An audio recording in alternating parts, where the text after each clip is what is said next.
Hello, Americans. I'm Kent McNall. It's Constitution time. Today is Friday, January 15th, 2021. 2 days after President Donald Trump was impeached for the second time in one presidency. It's been amazing to watch the political reaction of our elected representatives over the last 10 days, as they all went from stunned and shocked outrage, or at least most of them, to getting right back into their usual corners with their usual and formulaic responses to everything, right back into their partisanship. Even an all-out attack on them, on their persons, was not enough to shake them out of the different worlds that they live in. A lot of precedents are being set right now and have been set for all of the 4 years of this presidency. That's the name of this episode, Precedents, because I think that what's been changed and what has now become a precedent and will continue to become a precedent is going to affect us very, very greatly. You know, precedents are not laws, they're not written in stone. Oftentimes they're traditional. Precedents represent a line that we don't normally cross. And if there's any one phrase that describes this president, it would be the lines we don't normally cross. Expressed in our last show my concern that the impeachment, while absolutely justified by the actions of our president, is not necessarily a good thing to do. And like many, I'm very torn about it because of a precedent that's being set that I'll talk about in a few minutes. But certainly, the way that impeachments have been managed are going to create an unfortunate precedent for the future. And I predict that most, if not all, presidents from this point forward, until a great change comes to the way that we think and do things, most, if not all, of the presidents from this point forward will be impeached if the House of Representatives belongs to the other party. Not only will they be impeached, and probably most often for no good reason, no justified reason by the rules and our norms of impeachment, they'll be impeached very quickly and possibly many times. And I would predict that the next at least 2 presidents will break the record on the number of impeachments. There's already a Republican congresswoman talking about impeaching President-elect Biden before he's even in office. President Biden will be impeached. In the future, there'll be a snap impeachment, even more snappy than the one that we just went through. They'll get it down to a formula. They may even get it down to a button. There'll be a button that all the representatives will have, impeach. I'm only being a little sarcastic on that, not a whole lot. So something that had previously happened only 3 times, and prior to 1970 only once,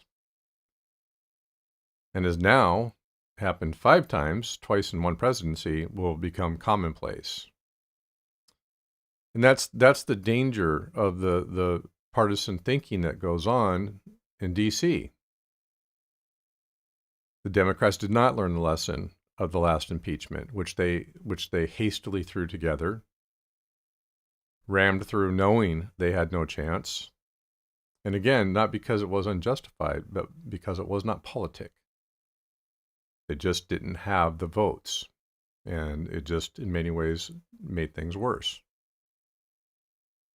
But I understand very much some of the motivations behind doing it, because that's another precedent that we must not set. We must not let Donald Trump or any of our leadership get away with what he has done.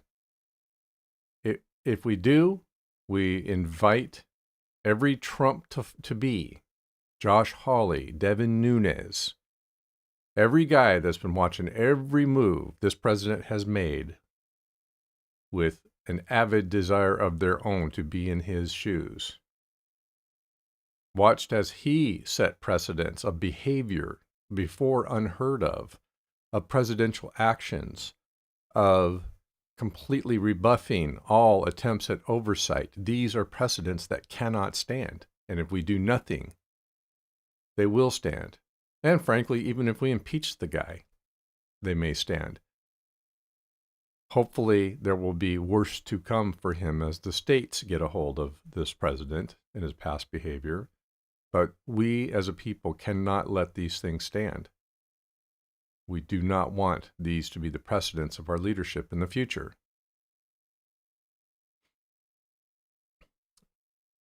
When presidents, gotta be careful here, presidents versus precedents. When our presidents started using executive orders rather than going through the legislative process, which was very much a direct consequence of the precedents set by Mitch McConnell in refusing to even look at legislation, even look at nominees, even bring them to the floor for debate. When that precedent was set, well, President Obama had no choice. If he wanted to get anything done, he had to do it by executive order. And look how common that is now. And look how much President Biden will have to rely on executive orders rather than the legislative process that was designed and built into our Constitution. Executive orders are antithesis to what our founders wanted, because executive orders is what a king does. And there are still some guardrails on executive orders. There are some things that previously wouldn't be allowed by executive orders, but it's only a matter of time before someone stretches that as well. And pretty soon, we'll have ourselves a king again. And we don't want that. At least we said we don't want that. Another precedent that has, without question, been set is the questioning and doubt of our elections. Donald Trump started that before the 2016 election, out of nowhere, saying that the election was rigged in preparation for himself losing, I suspect, because everyone believes that he thought he was not going to win. So he laid that groundwork before that first election, which he won, and never stopped. And that will be a precedent of the future, to question the election more and more violently, more and more ridiculously, as this one has been questioned. Because there are so many people in this country, millions and millions of people in this country, who will just simply accept the word of the Trump kind of leader that something has happened, rather than any evidence, any facts that would lead one to that conclusion. That also is a precedent, that all of a sudden our political leaders are cult leaders, that we're going to drink their Kool-Aid without any facts, just because they scream it from the rooftops, just because they're loud. These things do not tend to go away. They tend to accelerate. And while some that have happened in the past have gone away, we're going to be living with these for a long time. Another thing that's happened over the last many years that I believe is certainly a precedent now is that our leadership, let's just say our congressional leadership, can do any amount of awful things and still get reelected. Lie, stonewall, ultimate partisanship. They're of course, unlike in years past, decades ago, every single word they say is on a video. So the many politicians who completely reverse themselves, and who support the lies of someone like Donald Trump have every opportunity to get reelected. In fact, the louder and more brash they are, it seems, the better their chance to get reelected. I can't really think of very many good examples of any of those folks that got sat down in this last election. And I know there were maybe a couple, but some that I would really, really like to see go home and stay there, they just don't. They just keep getting reelected. I like to think that there was a time when politicians had to perform at a certain level in order to get reelected. They had to produce legislation. They had to, cooperate enough with the other side to be effective, get important things done for the country.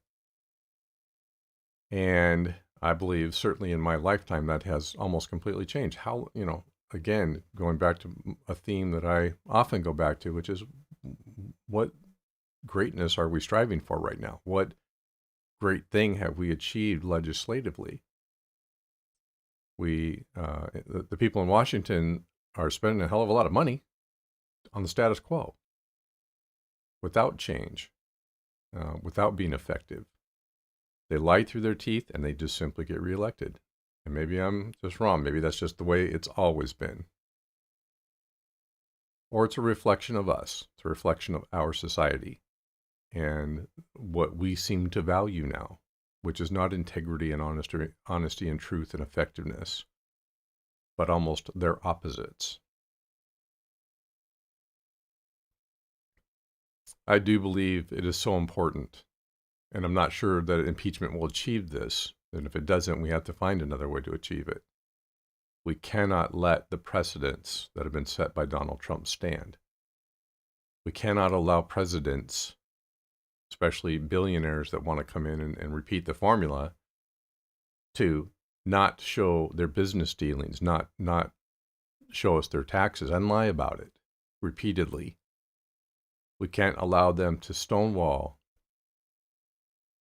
the oversight that is necessary to make sure that what Donald Trump has been doing for 4 years doesn't happen again. And we don't even know everything he's done, but we haven't had any oversight of it. They just simply said, no, we don't need to do this. I believe that one of the things that we have to do constitutionally is rearrange things so that the executive branch is not the only branch that has access to enforcement of oversight. That is a gaping hole for us right now. But above all, I think that we've got to work on the precedent that's been set, that we're going to keep sending very dishonest, very immoral, very ineffective leaders back to Washington again and again and again because they have the money to spend on the elections. Which I hope some eyes are going to open up about that as well. It's interesting that corporations are now saying they won't fund parties, people, when, Citizens United allows them to do so in an almost unlimited fashion. Precedents can be a good thing, but they can be a very dangerous thing as well. Just one thing I've had my eye on in this incredible, eye-opening week. I hope that you have a wonderful weekend. I hope that you stay safe. Stay clear of COVID, folks. It's just getting worse out there. Don't get sick. Be safe, Americans.